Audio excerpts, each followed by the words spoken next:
ઉદાહરણ નંબર 1.8 એક electron 2 × 10⁴ newton પર કુલમ્બના નિયમિત વિદ્યુત ક્ષેત્રમાં 1.5 સેન્ટીમીટર જેટલા અંતરનો પતન પામે છે. પતન પામે છે એટલે મુક્ત પતન છોડી દઈએ છે, નીચે જાય છે. આકૃતિ 1 માં દર્શાવેલું છે. તમે એમ કહેશો કે આકૃતિ 1 તો છે નહીં, બતાવું તમને. આકૃતિ 1 નો મતલબ આપણી પાસે આવી રીતે છે.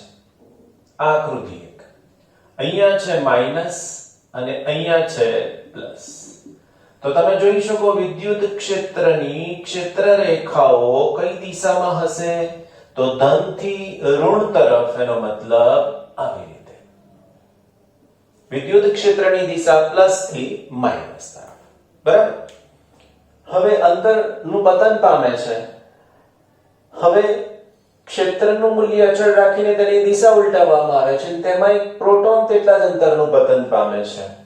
ક્ષેત્રની દિશા ઉલટાવવાની વાત થાય તો એનો મતલબ કે ઉપર હવે પ્લસ થશે અને નીચે હવે થશે માઈનસ. તો વિદ્યુત ક્ષેત્રની દિશા પાછી પ્લસ થી માઈનસ, બરાબર? આ બે પ્લેટ વચ્ચેનું અંતર જો હું વિચારું કે જ્યાંથી ઇલેક્ટ્રોનને છોડ્યો છે અને જ્યાં પહોંચાડવાનો છે તે 1.5 સેન્ટીમીટર છે.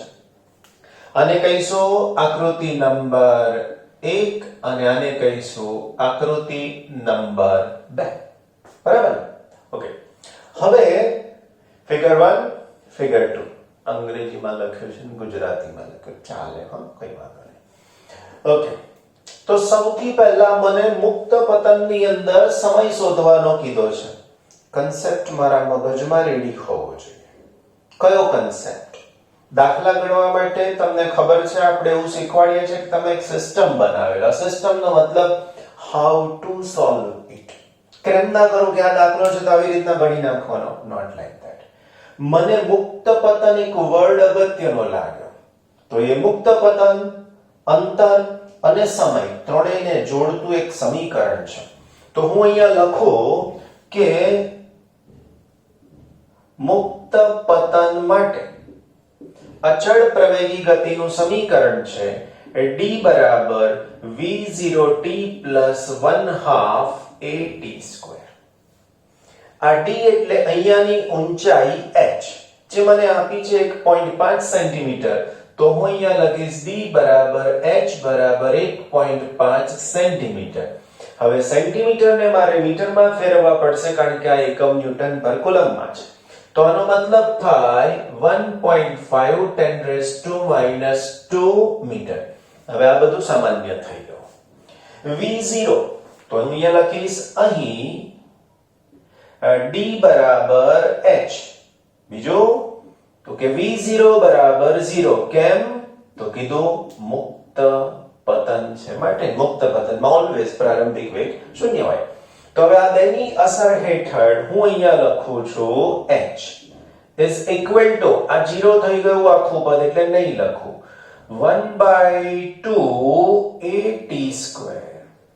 મારો પ્રશ્ન સમય શોધવાનો છે, બરાબર છે? સમય ગણો. તો હવે આમાંથી હું t² ને સૂત્રનો કરતા બનાવું તો 2 ઉપર જશે ને a નીચે આવશે. તો આવું સૂત્ર થયું, જુઓ, 2h/a. રાઈટ? જગ્યા ઓછી હોય છે એટલે આપણે આમ લખીએ છીએ. ખરેખર દાખલાને મારે આમ ગણવો જોઈએ પણ જગ્યા ઓછી છે એટલા માટે. હવે મારે t જોઈએ છે તો માટે t is equal to √2h/a. તમને તરત થાય કે સર એ બરાબર g લઈ લો ને? ના. અહીંયા આ ઇલેક્ટ્રોન અને પ્રોટોનના દળ બહુ ઓછા છે એટલે હું ત્યાં g લઉં એની જગ્યાએ નવો કન્સેપ્ટ વિચારું છું. કયો કન્સેપ્ટ છે? ધ્યાન રાખજો. વિદ્યુત ક્ષેત્રમાં ઇલેક્ટ્રોન પર બળ તો F is equal to E into E.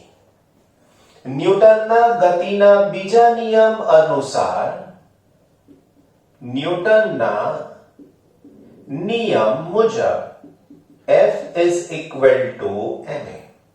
હવે આ બંને તો બળ જ છે. હું આ બંનેને સરખાવી શકું તો મને જવાબ શું મળશે? તો સમીકરણને સરખાવતા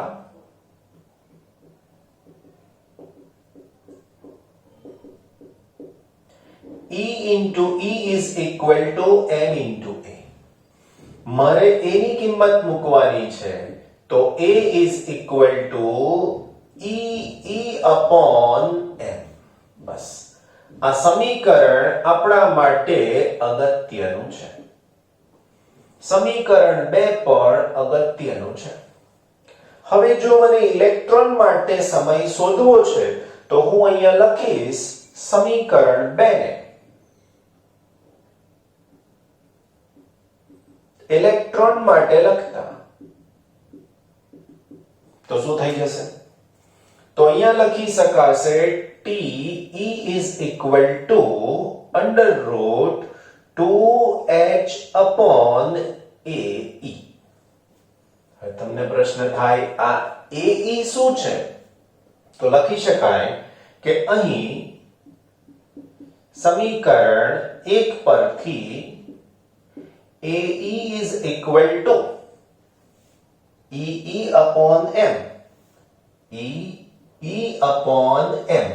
હવે આ દળ પણ ઇલેક્ટ્રોનનું જ લઈશું ને તો Me થઈ જશે. તો આ સૂત્ર શું થઈ ગયું? તો માટે TE is equal to under root 2H AE ની જગ્યાએ EE અને ME ઉપર જઈ શકશે. EE છેદમાં છે તો આ બે પદ નીચે આયા અને ME ઉપર ગયો છે, રાઈટ? હવે આ બધી કિંમતો મૂકી દઉં તો અંડર રૂટ 2 h ની વેલ્યુ કન્વર્ટ કરીને મૂકી છે 1.5 10 raised to -2 me mass of electron 9.1 10 raised to -31 divided by e વાલાવા e એટલે ઇલેક્ટ્રોન નો વિદ્યુત ભાર તો 9.1 તો દળ છે 1.6 10 raised to -19 અને e વિદ્યુત ક્ષેત્ર આપ્યું છે 2 into 10 raised to +4 જેટલું.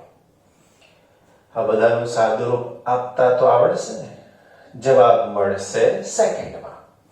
આ બધાનું સાદુરૂપ આપતા પહેલા ધ્યાન રાખવાનું કે તમારી પાસે જ્યારે વર્ગમૂળ હોય ને ત્યારે સૌથી પહેલા 10 ની ઘાતનું સાદુરૂપ આપવું જરૂરી છે. 10 ની ઘાત એટલે -2 અને 31 એટલે -33 અને પ્લસ આ 4 પ્લસ છે ઉપર જશે એટલે -4 33 અને 4 37 માઈનસ થશે અને 19 પ્લસ થશે. બરાબર?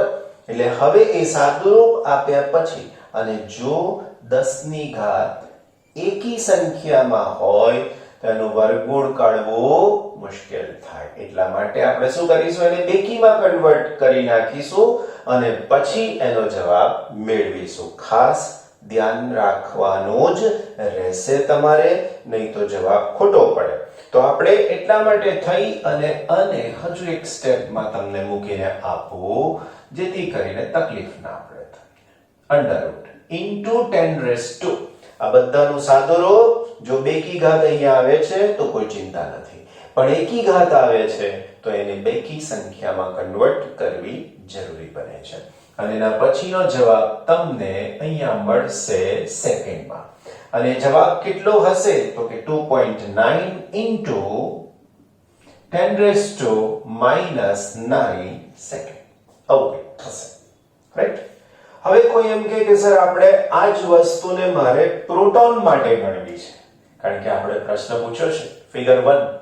હવે ફિગર 2 માં તો પહેલી આકૃતિમાં ઇલેક્ટ્રોન અહીંયા હોત, બરાબર, તો એ નીચે જાત.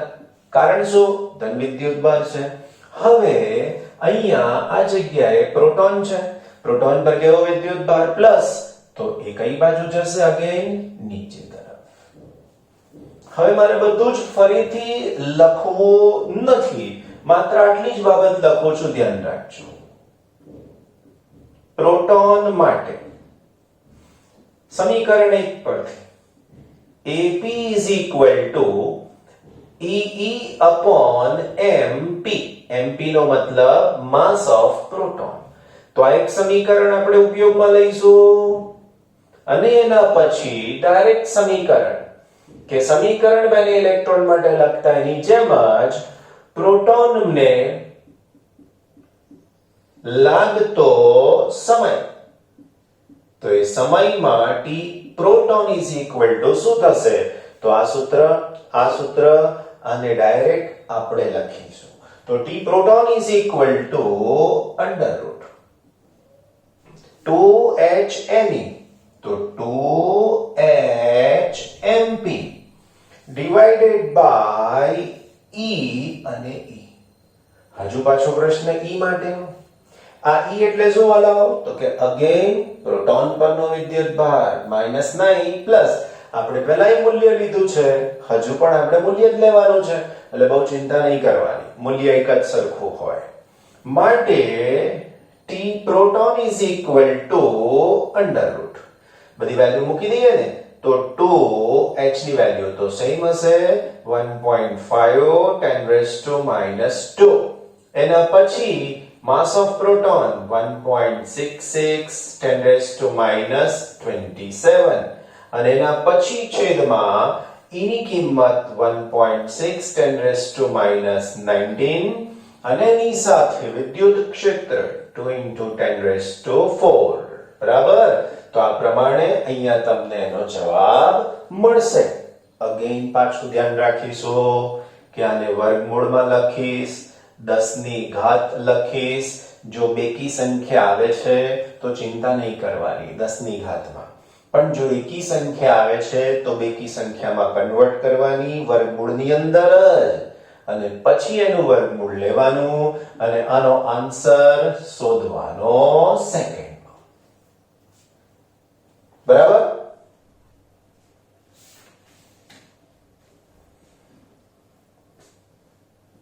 આનો આન્સર મળે છે 1.3 into 10⁻⁻7 સેકન્ડ. તમે બે જવાબને ચેક કરો, એક આ જવાબ છે અને બીજો આ.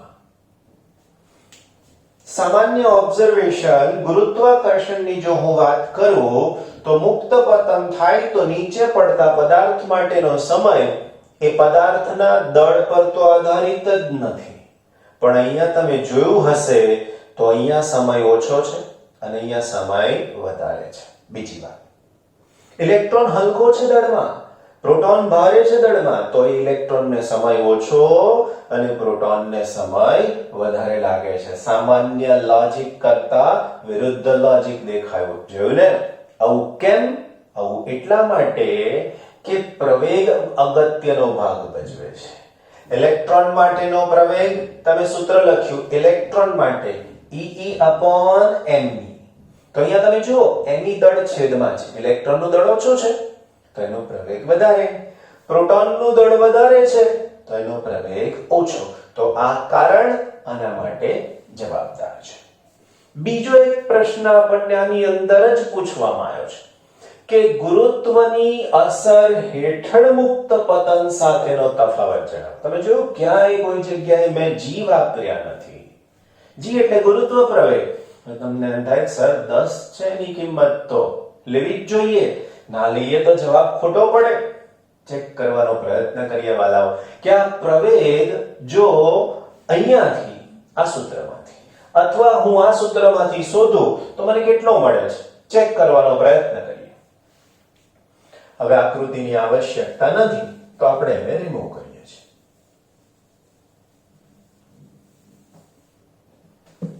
હવે હું પ્રોટોનનો પ્રવેગ શોધી રહ્યો છું. ધ્યાન રાખજો, જગ્યા નથી એટલે આપણે અહીંયા સોલ્વ કરી રહ્યા છીએ, કન્ટિન્યુટી જળવાય એટલે. તો પ્રોટોન માટે સૂત્ર અહીંયા લખેલું છે પણ હું ફરીથી લખીશ. તો AP is equal to E/NP. બરાબર ને? હવે આ પ્રોટોનના પ્રવેગમાં AP is equal to 1.6 10⁻⁻19. ની કિંમત 2 × 10⁴ અને એની સાથે માસ ઓફ પ્રોટોન 1.66 10⁻⁻27. હલાવો જવાબ શું થઈ શકશે આનો? તો આનો જવાબ થાય છે અરાઉન્ડ 1.9 into 10 raised to 12. એકમ તો ખબર જ છે, મીટર પર સેકન્ડ. હવે કમ્પેર કરીશું. જી નામ તો ખબર જ છે, ગુરુત્વ પ્રવેગ બરાબર 10 મીટર પર સેકન્ડ. ઘાત જુઓ ને એક જ છે, બરાબર ને? હવે કમ્પેર કરો, અહીંયા 10 ની 12 ઘાત છે, અહીંયા 10 ની 1 જ ઘાત છે. હવે આને અંદર સરવાળો કરવાનો વાલાઓ, આનો સરવાળો કરવાનો આની અંદર ને 10 ની 12 ઘાત અને એમાં એક 10 નો સરવાળો કરો. 1 કરોડ રૂપિયા હોય ને એની અંદર 10 રૂપિયા ઉમેરો, એના જેવું થાય. એટલે કામ બગાડનું છે. એટલા માટે અહીંયા આ ગુરુત્વ પ્રવેગને આ ગણતરીમાં ન લઈએ તો પણ ચાલે. કોઈને એમ થાય કે ઇલેક્ટ્રોન માટે ગણવું છે, થોડુંક કામ તમે પણ કરશો ને. કયું કામ કરવાનું તમારે? p ની જગ્યાએ પ્રોટોનની જગ્યાએ ઇલેક્ટ્રોન લખવાના ને ઇલેક્ટ્રોન લખ્યા પછી શું કરવાનું? તો કે આ બધું તો સરખું જ છે, માત્ર બદલવાનું રહેશે દળ. જો ઘાત 12 છે ને એનથી એ વધી જશે, એનો મતલબ કે અહીંયા પ્રવેગ બહુ બધો વધારે છે વિદ્યુત ક્ષેત્રના કારણે. તો આ વિદ્યુત ક્ષેત્રનો પ્રવેગ વધારે છે માટે ગુરુત્વ પ્રવેગને ગણતરીમાં નથી લેતા. હવે આવે એમસીક્યુ, જ્યાં તમને તકલીફ પડતી હોય છે. વલાઓ એમસીક્યુ ની અંદર આવા સૂત્રની બહુ વધારે બોલબાલા હોય છે, રાઈટ? આવા સૂત્ર મોડે કરી લેવા પડે તમને. આ એક, આ બે. જો આ બે મોડે કરી લીધા તો આવા પ્રશ્નો ગમે તેટલા તમને પૂછે કે વિદ્યુત ક્ષેત્રનું મૂલ્ય બમણું કરીએ તો સમયમાં શું ફરક પડે. આઈ જાવ અહીંયા, વિદ્યુત ક્ષેત્રનું મૂલ્ય ડબલ કરો તો સમય 1/√2 ગણો થાય. 4 ગણું કરો તો સમય અડધો થઈ જાય. બસ આવા જ પ્રશ્નો હોય છે વલાઓ નીટ અને ગુજસેટ લેવલે. જે ડબલ લેવલે થોડુંક આગળ વધે છે પણ બેઝિક તો બેઝિક રહેવાનું છે. Okay, thank you so much. ઉદાહરણ નંબર 1.9 પર 10 ની -8 ઘાત કુલમ અને 10 ની -8 ઘાત કુલમ, પણ આ પ્લસ છે અને માઈનસ છે. મૂલ્યના બે બિંદુઓ વિદ્યુત ભાર અનુક્રમે Q1 અને Q2 એકબીજાથી 0.1 મીટર, એટલે આટલું અંતર 0.1 છે. સમબાજુ ત્રિકોણ જો મૂકેલા છે. આકૃતિમાં દર્શાવેલ A, B અને C, એ અહીંયા છે, B અહીંયા છે અને C અહીંયા છે. બિંદુઓએ વિદ્યુત ક્ષેત્ર ગણવાનું કીધું છે. વિદ્યુત ક્ષેત્ર સદિશ રાશિ છે, એટલે આપણે દિશા પહેલા નક્કી કરી લઈએ, પછી મૂલ્ય શોધીએ. દિશા સરખી હોય તો સરવાળો કરીશું, વિરુદ્ધ હોય તો બાદબાકી કરીશું. તો નંબર 1 પહેલું વિચારીએ, એ પાસે વિદ્યુત ક્ષેત્ર.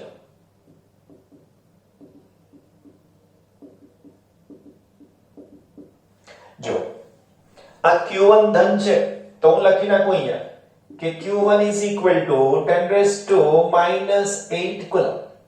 એવો જ Q2 માઈનસ છે તો Q2 = -10⁻8 કુલમ.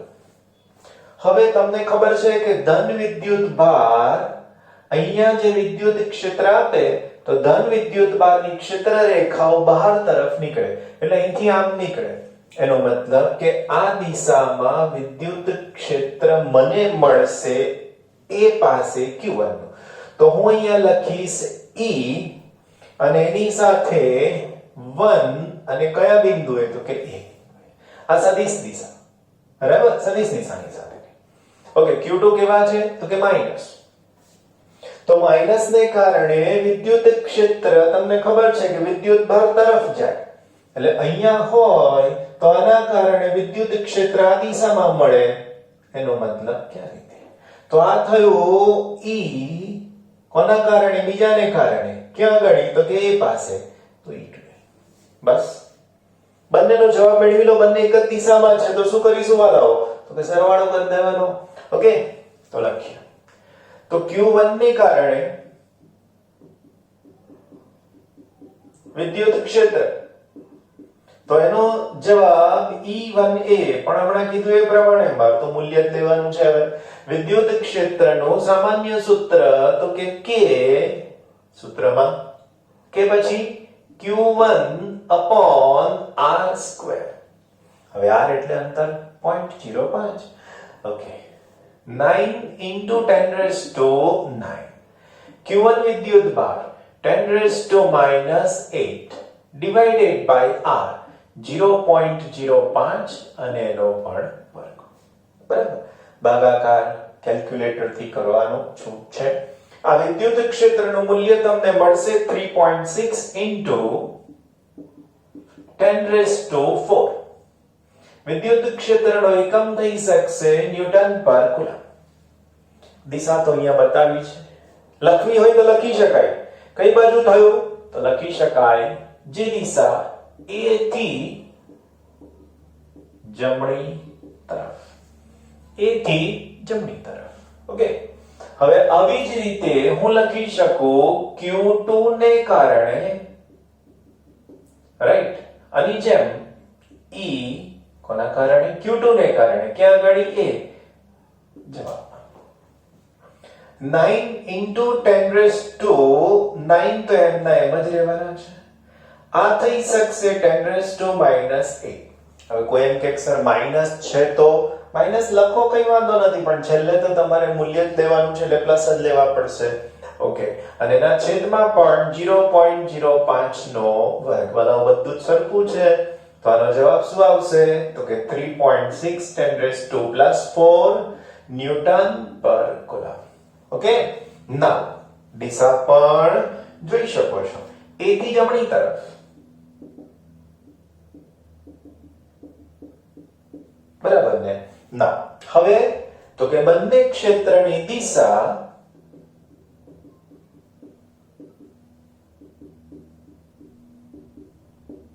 સમાન છે.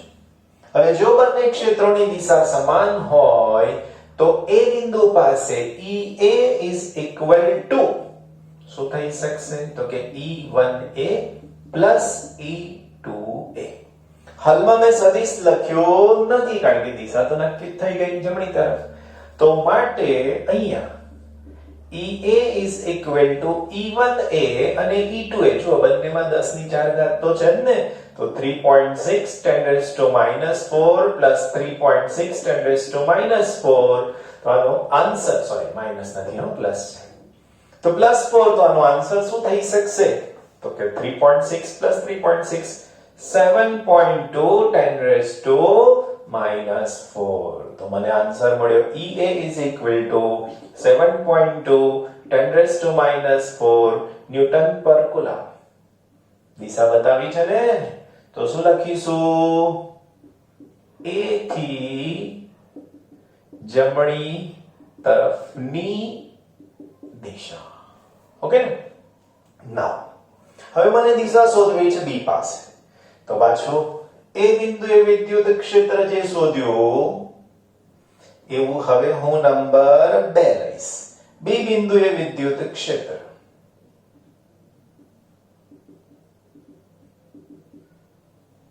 રાઈટ, જો q1 ધન છે તો q1 ને કારણે વિદ્યુત ક્ષેત્રની દિશા મને આ તરફ મળશે. એટલે હું આ દિશાને નામ આપીશ હવે E1B. ખ્યાલ આવ્યો? કારણ કે ધન છે ને, તો ધનનું વિદ્યુત ક્ષેત્ર બાર તરફની દિશામાં હોય. બરાબર છે ને? ઓકે, નાઉ q2 અહીંયા જોઈએ છે. તો q2 આ તરફની દિશામાં, કારણ કે q2 કેવા છે? માઈનસ છે. તો હવે આને અહીંયાથી આમ બતાવી દઈશ. તો આ જે દિશા મળી એ મને શેની મળશે? E2 અને B ની દિશા. ઓકે, અને B બિંદુ પાછું તમને એમ લાગશે ખોવાઈ ગયું. જુઓ, નથી ખોવાયું, અહીંયા જ છે. આખી પ્રોસેસ રિપીટ કરીશું, પણ આ જે વાક્ય લખ્યું ને એ બદલાશે. એટલે અહીંયાની પદ્ધતિ પણ બદલાય. પદ્ધતિ બદલાય એટલે થોડોક નાનો ફેરફાર થઈને જવાબ પાછો મળશે. ઓકે, બી બિંદુએ વિદ્યુત ક્ષેત્ર હું પહેલા લખીશ q1 ને કારણે વિદ્યુત ક્ષેત્ર હલાવો E1B. ઓકે, સૂત્રનું આ આવશે ને કે q1 ની સાથે r². હવે તમને એમ થાય કે આ અહીંયા તો ના અહીંયા તો સમાન જ છે, એ માટે સમાન છે. જો અહીંયાથી આનું અંતર જેટલું હતું એટલું જ અંતર આનું પણ છે, રાઈટ? તો હવે એ અંતર સમાન છે, તો આની અંદર જવાબમાં 9 × 10⁻⁹ 10⁻⁻8 અને અહીંયા 0.05 નો વર્ગ પણ થઈ શકશે. બરાબર ને? ખ્યાલ આવે છે? ખબર પડે છે કે કેમ? ના ખબર પડે તો જસ્ટ રિપીટ કરો તો તરત જ સમજાઈ જશે કે કેવી રીતના સૂત્ર અને જવાબ મળશે. વિચારી જોયું? ખબર પડી ગઈ ને? આગળ હવે આનું જે જવાબ મળશે એ જવાબ કશું નથી. જુઓ ને, આ જ ટર્મ બેઠો છે. એનો મતલબ શું થઈ શકશે? તો કે 3.6 10⁻²+4, રાઈટ? પણ દિશામાર્ગ કેવી શું કહેવાનું? એકમ તો લખી નાખ્યો ન્યૂટન પર કુલમ. તો કે બી થી ડાબી બાજુ, તો અહીંયા બાજુમાં દિશામાન લખવી છે, તો હું શું લખું? બી ની ડાબી બાજુ. ઓકે, નાઉ હવે મને જોઈએ છે Q2 ને કારણે, તો Q2 ને કારણે વિદ્યુત ક્ષેત્ર, તો અહીંયા E2B, રાઈટ? સૂત્ર કે Q1 ની જગ્યાએ Q2 અને અહીંયા લખું સ્ક્વેર. પણ હવે r ની કિંમત બદલાઈ ગઈ. જો સૂત્રમાં તો કઈ વાંધો નથી, તમને અલગ લાગતું હોય તો અહીંયા આગળ એક ડેશ કરી દો, કઈ વાંધો નથી. હવે આ r કેટલા થઈ ગયા? તો જુઓ, અહીંયાથી આનું અંતર આના જેટલું જ હોય એટલે 0.1, બરાબર ને? અને એની સાથે આનો સરવાળો, તો 0.1 ની સાથે 0.05. તો ગણતરીમાં થોડોક ફેરફાર થશે. હવે 9 × 10⁹, Q2 ની કિંમત 10⁻⁸, માઈનસ નથી લખતા આપણે, એને દિશામાં ગણી લઈશું. ઓકે, તો અહીંયા શું થઈ ગયું હવે? તો કે 0.15 અને એનો સ્ક્વેર. આવું કરશો તો તમને જવાબ મળશે 4 × 10⁻³ ન્યૂટન પર કુલમ. તમને ગણતરી કેલ્ક્યુલેટર થી કરવાની છૂટ છે. ઓકે, હવે આ જે જવાબ છે એ દિશા બતાવી, તો કઈ બાજુ હશે? તો કે બી ની જમણી બાજુ. અહીંયા લખીએ બી ની જમણી બાજુ. ઓકે ને? ના, હવે મને પરિણામી વિદ્યુત ક્ષેત્ર જોઈએ છે, તો અહીંયા લખી શકીએ બંને ક્ષેત્રોની દિશા સમાન છે, તો અહીંયા લખીશ બંને ક્ષેત્રોની દિશા પરસ્પર વિરુદ્ધ છે, માટે EB જે વધારે છે એમાંથી ઓછાને બાદ કરીશું. તમને એવું લાગશે ને કે આ 3.6 છે ને આ 4 છે, વધારે છે. ના વાલાઓ, આ કિંમત મોટી છે કારણ કે 10⁴ છે, રાઈટ? એટલે હું આવું લખીશ 3.6 × 10⁻⁴. ઓકે, પહેલા આપણે પદમાં લખીએ. ચાલો, ઓકે, તો અહીંયા લખીશ E1B માઈનસ E2B. બરાબર ને? ખબર પડશે હવે. જુઓ, 3.6 × 10⁻⁴ માઈનસ 4 × 10⁻³ હવે આ જો બાદબાકી હું લખું તો આવું થાય, માટે EB અને 10 ની ઘાત સરખી કરવી પડશે, એટલે 36 10⁻³ ઓછા 4 ગુણાકારમાં 10⁻³ બાદબાકી માટે આ ઘાત સમાન જ હોવી જોઈએ, સરવાળા માટે પણ ઘાત સમાન જ હોવી જોઈએ, તો જ સરવાળો, તો જ બાદબાકી થાય. ઓકે, તો હવે આ જવાબમાં 36 - 4 એટલે 32 × 10⁻³ કોઈ એમ કે ના મારે તો 10⁴ માં જ લખવું છે. જો પાછો આપણે અહીંયા એક ભૂલ કરી. શું ભૂલ કરી? +4 આવે ને, અહીંયા મેં -4 લખી નાખ્યા છે એટલે શું થશે જવાબમાં +4 જ આવશે હો સુધારી લેજો ઓકે is equal to અહીંયા 3.2 into 10 raised to +4 એકમ થઈ શકશે ન્યૂટન પર કુલમ દિશા લખવી છે ને તો કઈ લખીશું દિશા બોલો દિશા કઈ દિશામાં હવે આ મળ્યું 1b 1b એટલે આ એટલે b થી ડાબી તરફની દિશા એનો મતલબ b થી ડાબી તરફની દિશા ખબર પડી અહીંયા બેવ એક જ હતા એટલે જુદું ના પડ્યું પણ અહીંયા આનું મૂલ્ય ઓછું છે અને આનું મૂલ્ય વધારે છે એટલે આને આપણે કન્સિડર કરી લીધું બહુ સિમ્પલ હજુ ત્રીજું બાકી રહ્યું વાળો સી બિંદુએ વિદ્યુત ક્ષેત્ર ગણો બરાબર થોડીક જગ્યા કરી લઈશું અહીંયા આગળ તકલીફ ના પડે યાદ કરાવી દઉં ભૂલથી માઈનસ પ્લસ થવાના નાલા પ્લસ જ છે તો મારે અહીંયા શું લખવું જોઈતું હતું પ્લસ પણ થોડું આગળ ભૂલથી આપણે માઈનસ લખાઈ ગયું હતું સુધારી લીધું છે રાઈટ હવે મને શોધવું છે આ સી બિંદુ પાસે વિદ્યુત તો મારો પ્રશ્ન હવે સી બિંદુ પાસે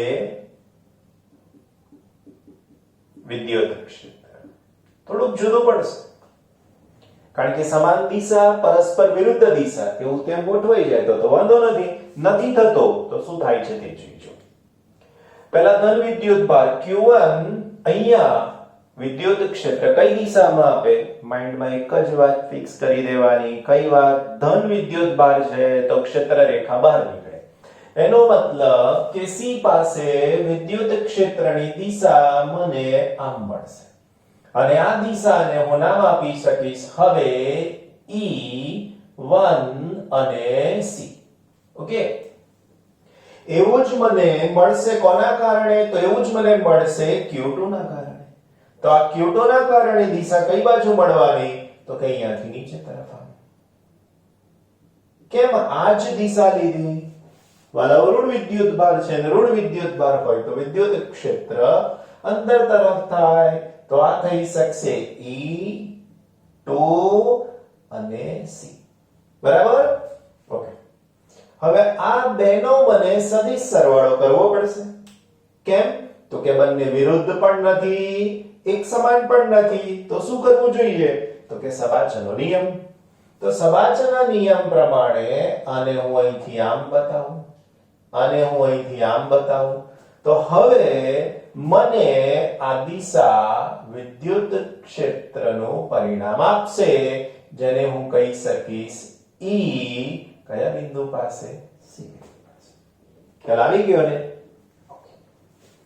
તો હવે આપણે આવું લખી શકીએ કે Q1 અને Q2 એ બંને C થી સમાન અંતરે આવેલ છે વિદ્યુત ભારના મૂલ્યો પણ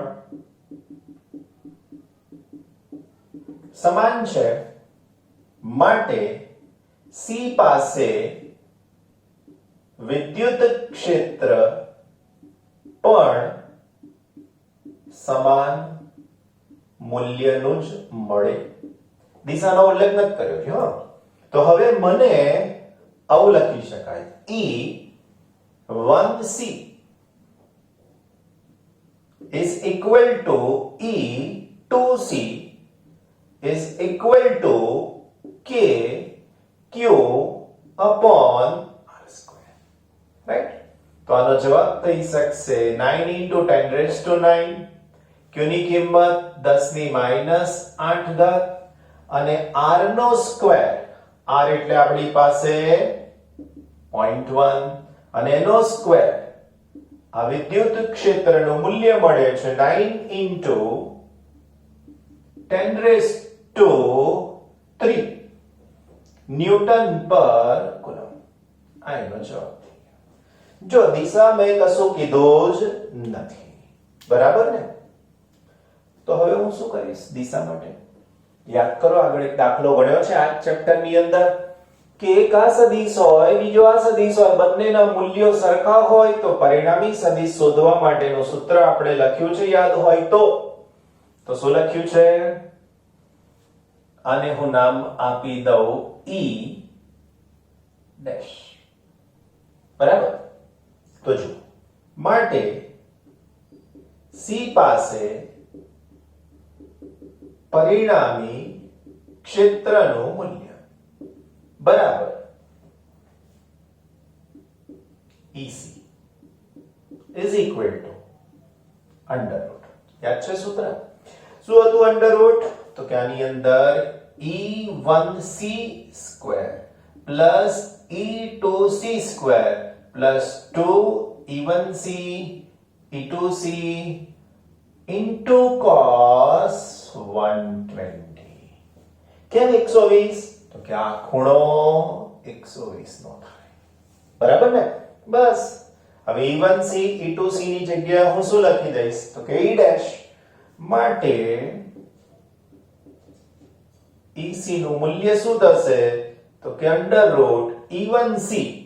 તો E1C ની જગ્યાએ E ડેશ નો સ્ક્વેર પ્લસ E ડેશ નો square plus 2 E dash cos 120 minus 1 by 2 cancel is equal to under root E dash square તો 2 E dash square અને આ માઈનસ તો માઈનસ E dash square. બે E dash square છે અને અહીંયા એક છે તો આનો જવાબ આવશે અંડર રૂટ E dash નો સ્ક્વેર. આનો અંડર રૂટ નીકળી જાય તો જવાબ થશે E dash. માટે માનાંકમાં EC is equal to E dash. E dash નો જવાબ છે તમારી પાસે 9 into 10 raised to 3 ન્યૂટન પર કુલમ. બરાબર? તો આ પરિણામી વિદ્યુત ક્ષેત્ર થઈ ગયું. બરાબર? એની દિશા કઈ બાજુ હશે? દેખાય છે એની દિશા? હવે આ વિદ્યુત ક્ષેત્ર મળી ગયું, એની દિશા જોઈતી હોય તો શું થાય? તો કે એની દિશા C થી જમણી તરફની દિશા મળી શકશે. બરાબર? C થી જમણી તરફ એટલે અહીંથી આ તરફની દિશા આપણે જોઈ છે તે પ્રમાણે ખબર પડી. આવા દાખલાને સમજી લો. સૂત્ર તો તમે દર વખતે એક જ વાપર્યું છે, જોયું? ખાલી કન્સેપ્ટ ક્લિયર કરવાનો. હવે તમને એમ થાય કે દાખલામાં શું કન્સેપ્ટ હતો? એક જ કન્સેપ્ટ હતો કે ધન ક્ષેત્રની રેખાઓ, ધન વિદ્યુત ભારના વિદ્યુત ક્ષેત્રની રેખાઓ બહાર નીકળે અને ઋણ વિદ્યુત ભારના વિદ્યુત ક્ષેત્રની રેખાઓ અંદર તરફ જાય. બસ જો આ કન્સેપ્ટ ક્લિયર થઈ જાય તો આવા દાખલાને ગોખવા ન પડે, એકદમ સહેલાઈથી આવડી જાય. ઓકે?